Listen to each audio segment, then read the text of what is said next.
Welcome to another session of Communicating with Impact, and I reckon since you are here, you would have already gone through the previous sessions, including verbal and non-verbal communication. Today, we're going to talk about assertiveness in communication. And let me tell you, I personally feel that this is perhaps the most important facet of communication. So what we've learned till now is essentially the knowledge and the skills aspect of communication. So when we discussed in the communications overview session about the communication process, that was the knowledge part. Knowledge about what to take care of as far as eliminating noise is concerned, or looking at aspects like the context while communicating. All of those were knowledge aspects. So, that's knowledge that would help you while you're communicating with people. Verbal communication, non-verbal communication, that was the skill. And now what we're going to do in this session, which is largely how to be assertive while communicating with people, is the attitude aspect, and hence the most important, as I said. So what is assertiveness? If you really look at it, assertiveness is a state of mind. What are the options? Well, you could be aggressive or you could be submissive. Those are the other two behavioral options. Assertiveness is the lesser used third option. Now, before we can talk about assertiveness, I think it's fair to talk about its other two more popular cousins, which is aggression and submissiveness.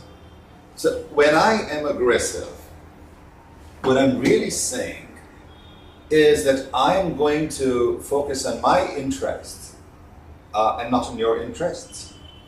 I'm going to focus on what's fair for me, but not what's fair for you. And therefore, when I'm being aggressive, I might actually do things or say things which take care of my interests, but are detrimental to yours. On the other hand, when I'm being submissive, I'm saying, well, it's okay if you want to, run short over me, as long as your interests are taken care of. So I'm giving up my rights to take care of my interest because I want to take care of your interest. Now, a lot of people, when I tell them this, actually stare at me very strangely, and they ask me, why would any sane person want to do this, as in give up their interests to take care of other people's interests? And the answer is conflict, to avoid conflict. So there's conflict all around us. There is conflict when you and I do not agree on something. There's conflict when I want something and you don't want to give it to me. There's conflict when I want to keep something but you want it from me.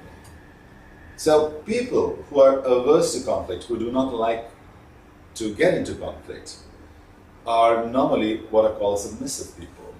So in order to avoid conflict, I may actually give up my rights so that I'm taking care of your interests. And that is being submissive. So what do submissive people do while they're communicating? Not only would they give up their rights, but the way they communicate is also different. So where an aggressive person would be largely loud, antagonistic, a submissive person would be softer, would be almost like compliant, eager to please. And how would you know that a person is being submissive or aggressive? By the tone of their voice.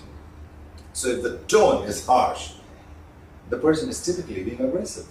He's saying, well, I don't care how you feel about my tone, I'm still going to talk to you this way. If the tone is overtly soft, eager to please, the person is being submissive. What he's really saying is, well, I am not on equal terms with you, and I'm making all the efforts that I can so that you do not get offended. Now make no mistake, I am not saying that you should go and offend people. All I'm saying is that you should not offend anybody, and that includes yourself. All I'm saying is you should be taking care of your interests as well as the interests of the other person. You should be fair to yourself and you should be fair to the other person. Your body language should be such that it communicates a sense of confidence to people. Not overconfidence and not lack of confidence. Overconfidence is when you're getting aggressive. Lack of confidence is when you're being submissive. Your voice tone, again, should communicate neutrality, confidence, self-belief. Neither eager to please, nor eager to knock down a person on the head. So assertiveness, therefore, is when you are willing to be fair to others as well as yourself. And assertive communication is the kind of communication that you would use when you're being assertive.